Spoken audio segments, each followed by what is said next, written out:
ಚಂದ ಕಾಣಿಸ್ತದ ಅಷ್ಟೆ.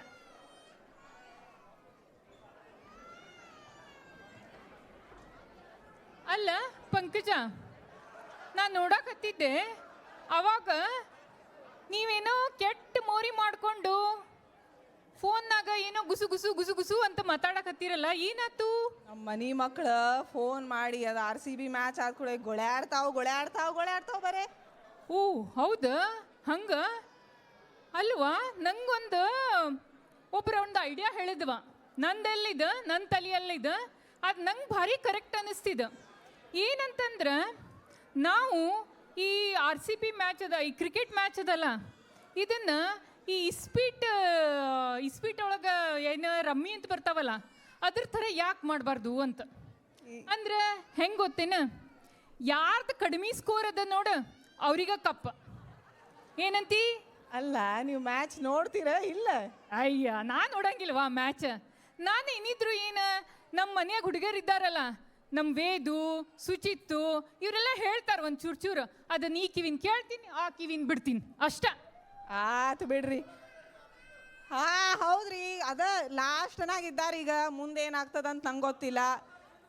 ಬರ್ತಾರಿಲ್ಲೋ, ನಾ ಅದಕ್ಕೆ ದೇವ್ರಿಗ ಮುಡುಪ್ ತೆಗೆದಿಡ್ಬೇಕಂತಿದ್ದೀನಿ ಈ ಸಲಕ.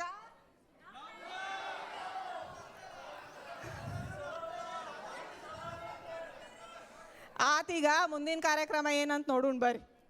ಹಾಂ ಹೌದು. ಮುಂದಿನ ಕಾರ್ಯಕ್ರಮ ಚಂದ್ರಮೌಳಿ KV ಅವರ ನಡೆಸ್ಕೊಡ್ತಾರೆ. ಅವರೊಂದು ರಸಪ್ರಶ್ನೆ ಮಾಡ್ತಾರೆ. ನಾವು ವಿನೀತ್ ಅವ್ರೊಂದು ಸ್ವಲ್ಪ ಹಿಂದೆ ಹೋಗ್ತೀವಿ.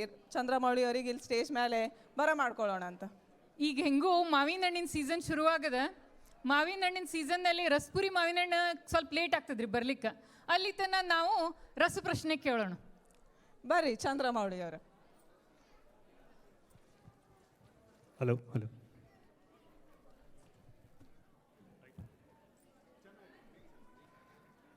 ಎಲ್ರಿಗೂ ನಮಸ್ಕಾರ. ಎಲ್ರಿಗೂ ಮತ್ತೊಮ್ಮೆ ಯುಗಾದಿ ಹಬ್ಬದ ಶುಭಾಶಯಗಳು.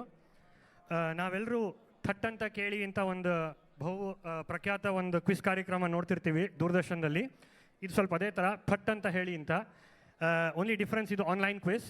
ಸೊ ನಿಮ್ಮ ಸ್ಕ್ರೀನ್ನಲ್ಲಿ ಎಲ್ರಿಗೂ ಒಂದು QR ಕೋಡ್ ಕಾಣಿಸ್ತಾ ಇದೆ. ಅದನ್ನು ಸ್ಕ್ಯಾನ್ ಮಾಡಿ you can join the quiz. ಅಕಸ್ಮಾತ್ ಅದಾಗಿಲ್ಲ ಅಂದರೆ you can go to menti.com. ನಿಮ್ಮ ಬ್ರೌಸರಲ್ಲಿ ಆ್ಯಪ್ ಗೀಪ್ ಏನೂ ಬೇಡ, ಬ್ರೌಸರಲ್ಲಿ menti.com ಹೋಗಿ ಅಲ್ಲ ಕೋಡ್ ಕೊಡ್ಬೋದು. You can join either using QR code or menti.com. ನಮ್ಮ ರಿತೀಶ್ ಅವರು ಬಹಳ ಚೆನ್ನಾಗಿ ಒಂದು ರಾಮಾಯಣದ ಬಗ್ಗೆ ಒಂದು ತುಣುಕು ತೊಗೊಂಡು ಇವತ್ತು ನಾಟಕ ಮಾಡಿಸಿದ್ರು. ಇವತ್ತಿನ ಕ್ವಿಸ್ ಸಹ ಸ್ವಲ್ಪ ರಾಮಾಯಣದ ಬಗ್ಗೆ, ಸ್ವಲ್ಪ ಮಹಾಭಾರತದ ಬಗ್ಗೆ ಇರುತ್ತೆ. ಬಹಳ ಸಿಂಪಲ್ ಆಗಿರುತ್ತೆ, rapid fire. So multiple choice questions, ಒಂದು ಸರಿ ಉತ್ತರ ಇರುತ್ತೆ. ಆದಷ್ಟು ಬೇಗ ಸರಿಯಾದ ಉತ್ತರ ಕೊಟ್ಟವ್ರಿಗೆ ಜಾಸ್ತಿ ಪಾಯಿಂಟ್ಸ್. ಒಂದೊಂದು ಕ್ವಶನ್ ಆನ್ಸರ್ ಮಾಡೋದಕ್ಕೆ 20 to 25 ಸೆಕೆಂಡ್ ಇರುತ್ತೆ. ಸೊ ಕ್ವಶನ್ ಓದ ತಕ್ಷಣ ಬೇಗ ಆನ್ಸರ್ಗಳನ್ನು ಯೋಚನೆ ಮಾಡಿ ಶುರು ಮಾಡ್ಬೋದು. ಎಲ್ರಿಗೂ ಜಾಯ್ನ್ ಆಗೋಕ್ಕಾಗ್ತಾ ಇದೆಯಾ?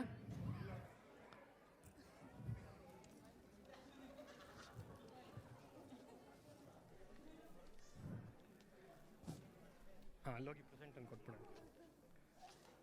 ಅಲ್ಲ, ಹಾಂ, ಅದು ಗೊತ್ತು. It open up.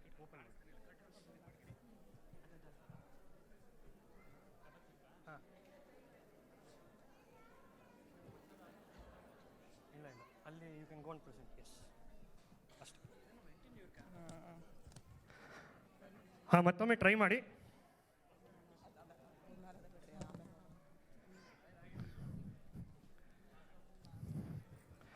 ಜಾಯಿನ್ ಆಗೋಕ್ಕಾಗ್ತಾ ಇದೆಯಾ?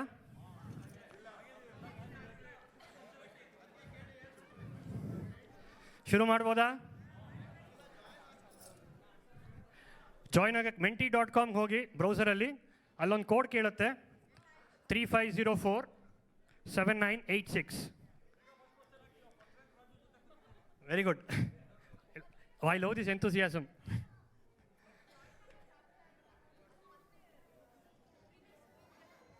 ಇನ್ನೂ ಕ್ವಿಸ್ ಸ್ಟಾರ್ಟ್ ಆಗಿಲ್ಲ, ನೀವು ಇದಕ್ಕೆ ಜಾಯ್ನ್ ಆಗಿರ್ಬೇಕಷ್ಟೇ. ಕ್ವಿಸ್ ಸ್ಟಾರ್ಟ್ ಆಗಿಲ್ಲ. ನಾನು ಕ್ವಶನ್ ಹಾಕಿದ್ಮೇಲೆ ಬರುತ್ತೆ.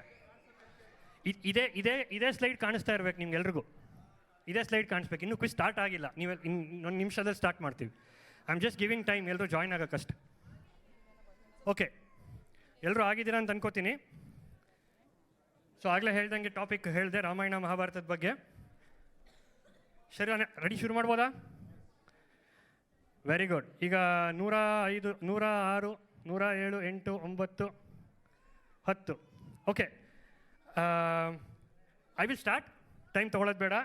ಖುಷಿ ಆಯಿತು. 111 ಜನ, 112. Okay, start. 20 ಸೆಕೆಂಡ್ ಇರುತ್ತೆ.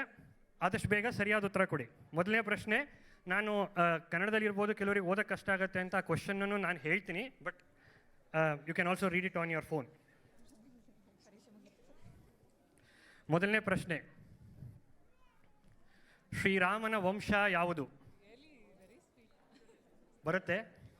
ಆಪ್ಷನ್: ಯದುವಂಶ, ಚಂದ್ರವಂಶ, ಸೂರ್ಯವಂಶ, ಕುರುವಂಶ.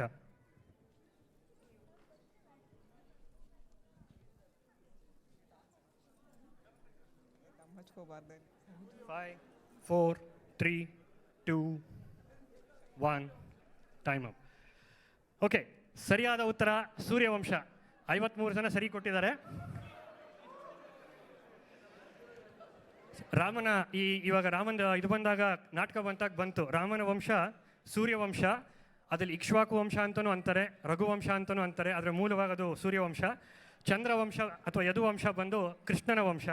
ಕುರುವಂಶ ಕೌರವರ ವಂಶ. Okay, next question. ರೆಡಿನಾ?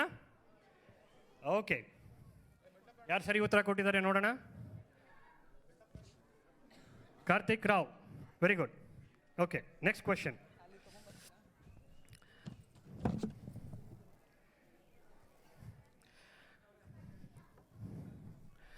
ಮಹಾಭಾರತದ ಯುದ್ಧವು ಎಷ್ಟು ದಿನಗಳ ಕಾಲ ನಡೆಯಿತು?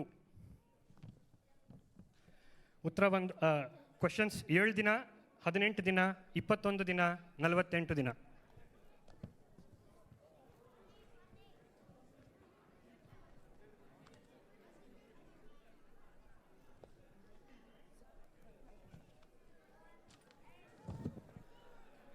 Very good. ಬಹಳಷ್ಟು ಜನ 18 ದಿನ ಅಂತ ಕೊಟ್ಟಿದ್ದಾರೆ. ಸರಿಯಾದ ಉತ್ತರ 18 ದಿನ.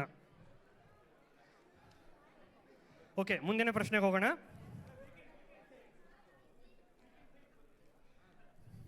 ಅದಕ್ಕಿಂತ ಮುಂಚೆ ಸ್ಕೋರ್ಸ್. ಕಾರ್ತಿಕ್ ರಾವ್ ಅವರು ಇನ್ನೂ ಲೀಡಿಂಗ್ ಪೊಸಿಷನಲ್ಲಿದ್ದಾರೆ. Very good. ಇಲ್ಲ, ಶರವೇಗ್ ದೀಕ್ಷಿತ್. ಓಕೆ, ಮೂರನೇ ಪ್ರಶ್ನೆ.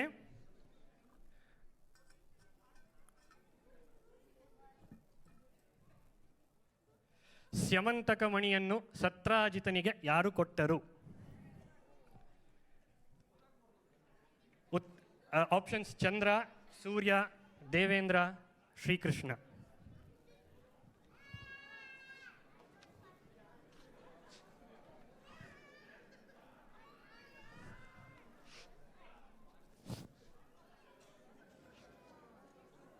ಸರಿಯಾದ ಉತ್ತರ ಸೂರ್ಯ.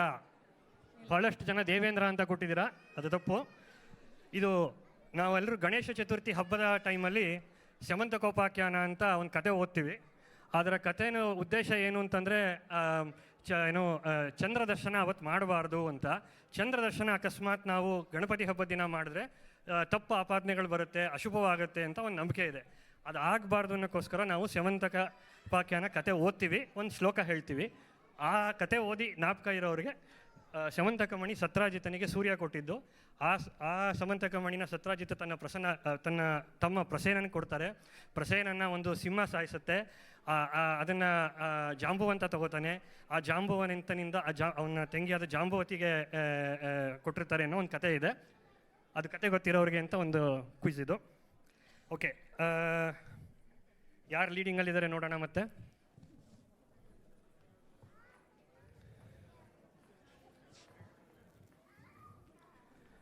Very good. ಮಾಧವಿ ಅವರು ಲೀಡಿಂಗಲ್ಲಿದ್ದಾರೆ. ಮುಂದಿನ ಪ್ರಶ್ನೆ.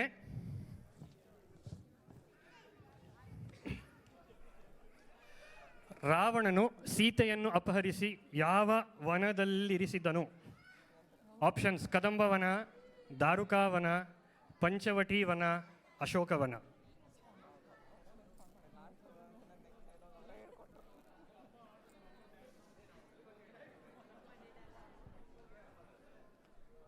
Three, two, one. Very good. ಭಾಳಷ್ಟು ಜನ ಕರೆಕ್ಟ್ ಉತ್ತರ ಕೊಟ್ಟಿದ್ದೀರಾ. ಅಶೋಕವನ. ಲೀಡರ್ ಬೋರ್ಡ್ ನೋಡೋಣ.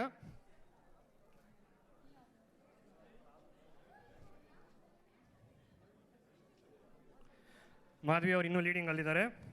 Very good. ಮುಂದಿನ ಪ್ರಶ್ನೆಗೆ ಹೋಗೋಣ.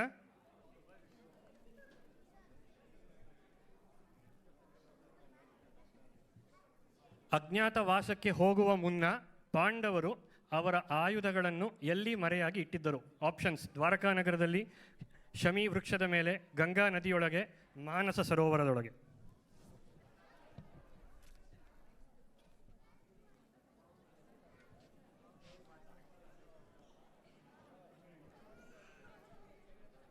ಹೆಲ್ಪ್ ತಗೊಳಂಗಿಲ್ಲ ಅಪ್ಪ ಮಾತ್ರ.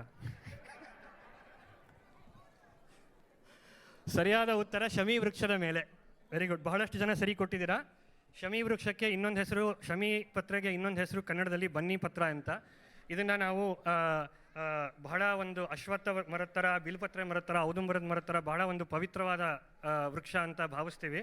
ಒಂದು ನಂಬಿಕೆ ಇದೆ. ಆಮೇಲೆ ಇದರಿಂದ ಎಲ್ಲ ಈ ಶಮಿ ವೃಕ್ಷನ ಪೂಜೆ ಮಾಡೋದ್ರಿಂದ ಎಲ್ಲ ಪಾಪಗಳು ಹೋಗುತ್ತೆ ಅನ್ನೋ ಒಂದು ನಂಬಿಕೆ ಇದೆ. ಇದನ್ನು ನಮ್ಮ ಮೈಸೂರು ಅರಮನೆಯಲ್ಲೂ ಕೂಡ, ಮೈಸೂರು ಸಂಸ್ಥಾನದಲ್ಲೂ ಕೂಡ ಇದಕ್ಕೆ ಬಹಳ ಒಂದು ಮಹತ್ವ ಇದೆ.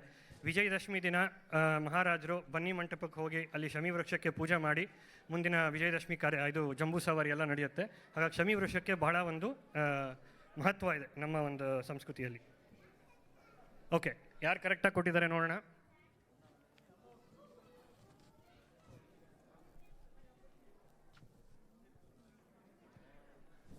ವಾಹ್, ಅರವಿಂದ್ ನಾಗರಾಜ್ ಅವರು ಇವಾಗ ಫಸ್ಟ್ ಬಂದಿದ್ದಾರೆ. Very good. ಮುಂದಿನ ಪ್ರಶ್ನೆಗೆ ಹೋಗೋಣ.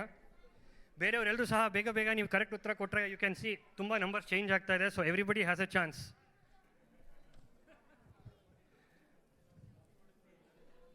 ಮುಂದಿನ ಪ್ರಶ್ನೆ: ಪರೀಕ್ಷಿತ ರಾಜನು ಯಾವ ಮಹರ್ಷಿಯ ಕೊರಳಿಗೆ ಸತ್ತ ಹಾವನ್ನು ಹಾಕಿದನು? ಆಪ್ಷನ್ಸ್: ನಾರದ, ವ್ಯಾಸ, ದೂರ್ವಾಸ, ಶಮೀಕ.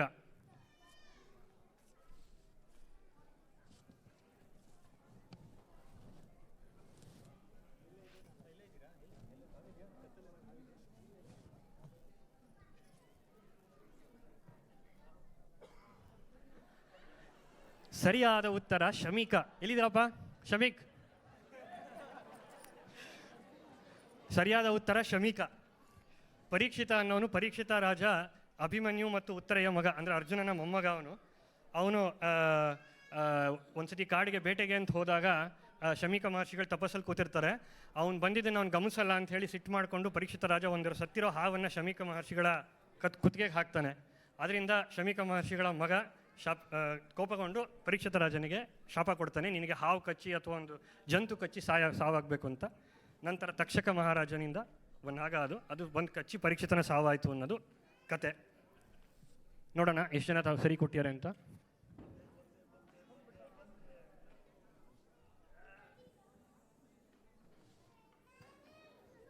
ಓ ವಾವ್, ಅರವಿಂದ್ ಅವರು ಇನ್ನೂ ಲೀಡಿಂಗಲ್ಲಿದ್ದಾರೆ.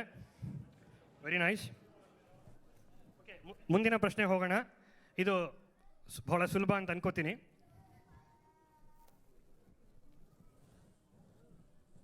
ಯುಧಿಷ್ಠಿರನಿಗೆ ವಿಷ್ಣು ಸಹಸ್ರನಾಮವನ್ನು ಯಾರು ಬೋಧಿಸಿದರು? ಆಪ್ಷನ್ಸ್: ಕೃಷ್ಣ, ಸಂಜಯ, ಭೀಷ್ಮ, ದ್ರೋಣ.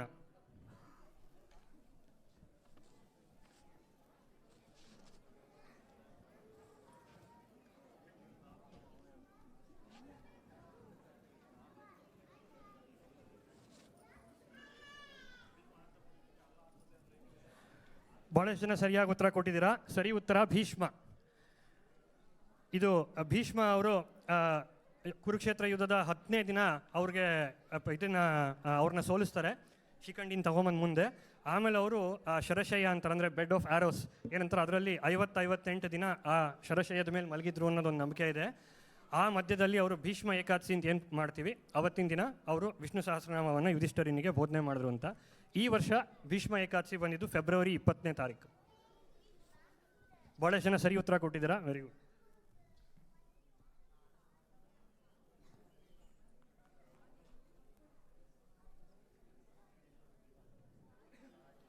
ವಾವ್, ಅನುಶ್ರೀ ಅವರು ಇವಾಗ ಫಸ್ಟ್ ಇದ್ದಾರೆ, ವೆಂಕಟರಾವ್ ಸೆಕೆಂಡ್.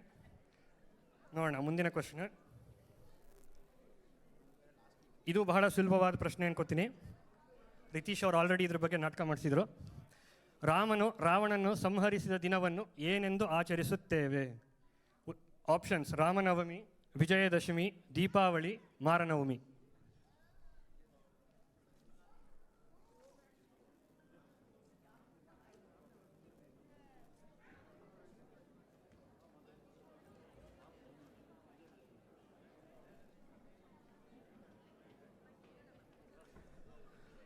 ಬಹಳಷ್ಟು ಜನ ಸರಿಯಾದ ಉತ್ತರ ಕೊಟ್ಟಿದ್ದೀರಾ. ಸರಿಯಾದ ಉತ್ತರ ವಿಜಯದಶಮಿ. ರಾಮನವಮಿ ರಾಮ ಹುಟ್ಟಿದ ದಿನ, ದೀಪಾವಳಿ ರಾಮ ಅಯೋಧ್ಯೆಗೆ ವಾಪಸ್ ಬಂದಿದ್ದಂತಹ ದಿನನ ದೀಪಾವಳಿ ಅಂತ ಮಾಡಿದ್ರು. ವಿಜಯದಶಮಿ ಸರಿಯಾದ ಉತ್ತರ.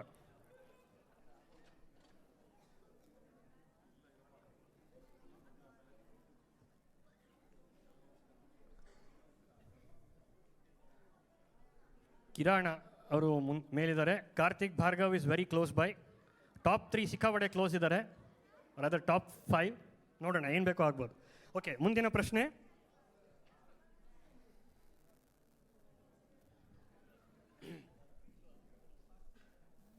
ಮೂಲ ಮಹಾಭಾರತವನ್ನು ರಚಿಸಿದ ಮಹರ್ಷಿಯರು ಯಾರು? ಉತ್ತರಗಳು: ಆಪ್ಷನ್ಸ್: ವಿಶ್ವಾಮಿತ್ರ, ಕೃಷ್ಣದ್ವೈಪಾಯನ, ವಾಲ್ಮೀಕಿ, ಕಾಳಿದಾಸ.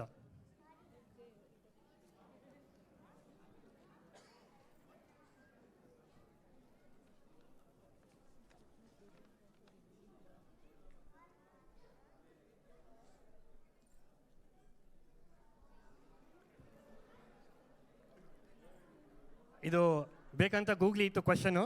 ವಾಲ್ಮೀಕಿ ಅವರು ಬರೆದಿರೋದು ರಾಮಾಯಣನ.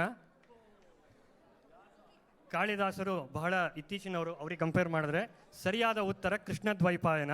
ಕೃಷ್ಣದ್ವೈಪಾಯನರಿಗೆ ಇನ್ನೊಂದು ಹೆಸರು ಅನ್ನೋಕ್ಕಿಂತ ಹೆಸರಾಗಿ ಇನ್ನೊಂದು ಬಿರುದಿರೋದು ವ್ಯಾಸ, ವೇದವ್ಯಾಸ ಅಂತ. ಅದು ಅವರ ಬಿರುದು, ಅವರ ಹೆಸರಲ್ಲ. ಅವರು ವೇದಗಳನ್ನು ವಿಂಗಡಣೆ ಮಾಡಿದ್ರು, ಕ್ಲಾಸಿಫೈ ಮಾಡಿದ್ರು, ಸಪ್ರೇಟ್ ಮಾಡಿದ್ರು ಅನ್ನೋ ಕಾರಣಕ್ಕೋಸ್ಕರ ಅವರಿಗೆ ಅದೊಂದು ಪಟ್ಟ ವೇದವ್ಯಾಸ ಅಂತ. ಅವರ ನಿಜವಾದ ಹೆಸರು ಕೃಷ್ಣದ್ವೈಪಾಯನ ಅಂತ. ಅವ್ರು ಹುಟ್ಟಿದ್ದು ಒಂದು ದ್ವೀಪದ ಮೇಲೆ, ಹುಟ್ಟಿದಾಗ ಅವ್ರು ಕಪ್ಪಿದ್ರು, ಹಾಗಾಗಿ ಅವ್ರ ಹೆಸರನ್ನ ಕೃಷ್ಣದ್ವೈಪಾಯನ ಅಂತ ಹೆಸರಿಟ್ರು. ಓಕೆ, ಇದು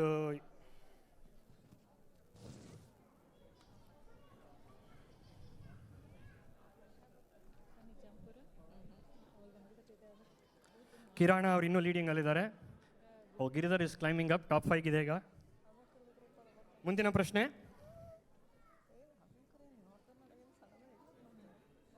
ಲಂಕೆಯನ್ನು ನಿರ್ಮಿಸಿದ ದೇವಶಿಲ್ಪಿ ಯಾರು? ಆಪ್ಷನ್ಸ್: ವಿಶ್ವಕರ್ಮ, ಕುಬೇರ, ಮಾರೀಚ, ದುಂದುಬಿ.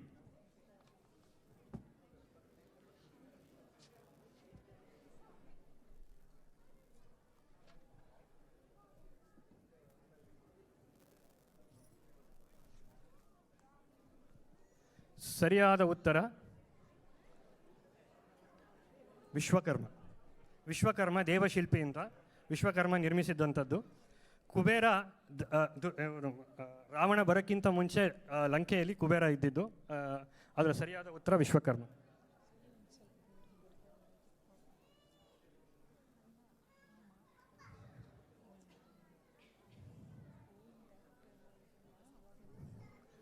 ಕಾರ್ತಿಕ್ ಭಾರ್ಗವ್, ಅರವಿಂದ್ ನಾಗರಾಜ್ ಮತ್ತೆ ಟಾಪ್ 2ನಲ್ಲಿದ್ದಾರೆ. ಓಕೆ, ಮುಂದಿನ ಪ್ರಶ್ನೆ.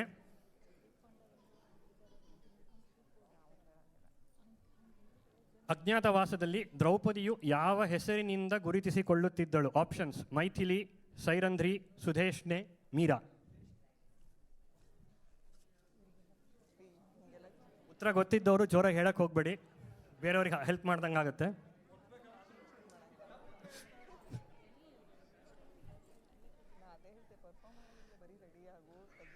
ಸರಿಯಾದ ಉತ್ತರ ಸೈರಂಧ್ರಿ. ಬಹಳಷ್ಟು ಜನ ಸರಿ ಉತ್ತರ ಕೊಟ್ಟಿದ್ದೀರಾ.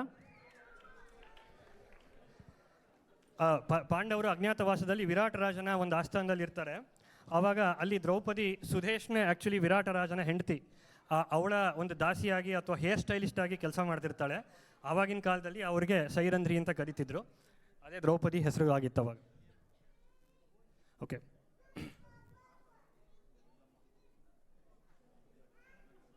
ಲಾಸ್ಟ್ 2-3 ಕ್ವೆಶ್ಚನ್ ಇದೆ. ಸೊ ಬಕಪ್.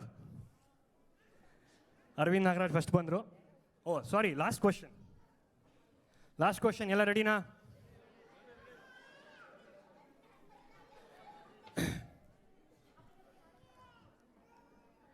ಇವರಲ್ಲಿ ಯಾರನ್ನ ಪಂಚಕನ್ಯೆಯರೆಂದು ಕರೆಯುವುದಿಲ್ಲ? ಆಪ್ಷನ್ಸ್: ಯಶೋಧ, ತಾರಾ, ಮಂಡೋದರಿ, ಅಹಲ್ಯ.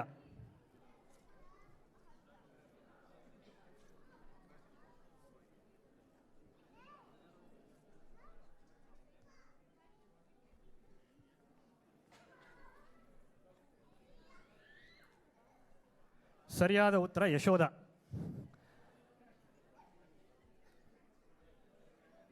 ಪಂಚಕನ್ಯೆಯರನ್ನೋದು ಅವ್ರಿಗೆ they have A very special status.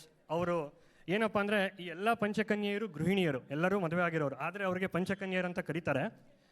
ಅದೆಲ್ಲದಕ್ಕೂ ಒಂದು ಸಪ್ರೇಟ್ ಕತೆಗಳಿದೆ, ಅದಕ್ಕೆ ಹೋಗೋದಿಲ್ಲ.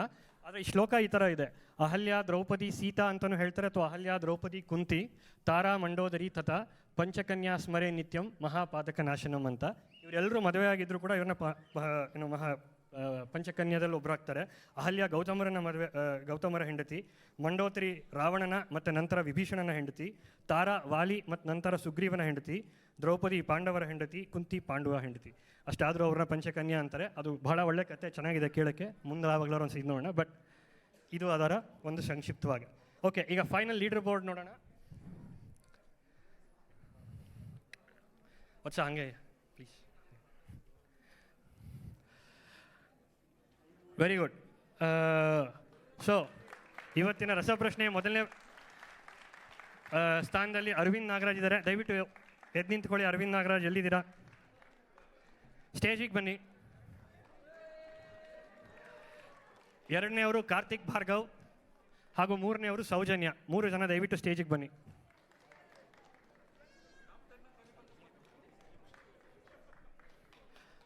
ಅರವಿಂದ್ ನಾಗರಾಜ್ ಬನ್ನಿ.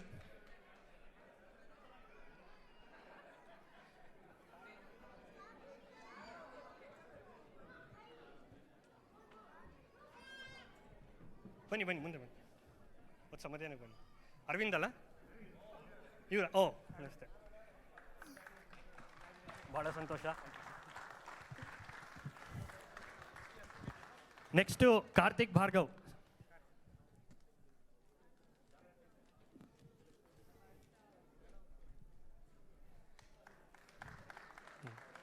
Thank you. ಮೂರನೇವರು ಸೌಜನ್ಯ.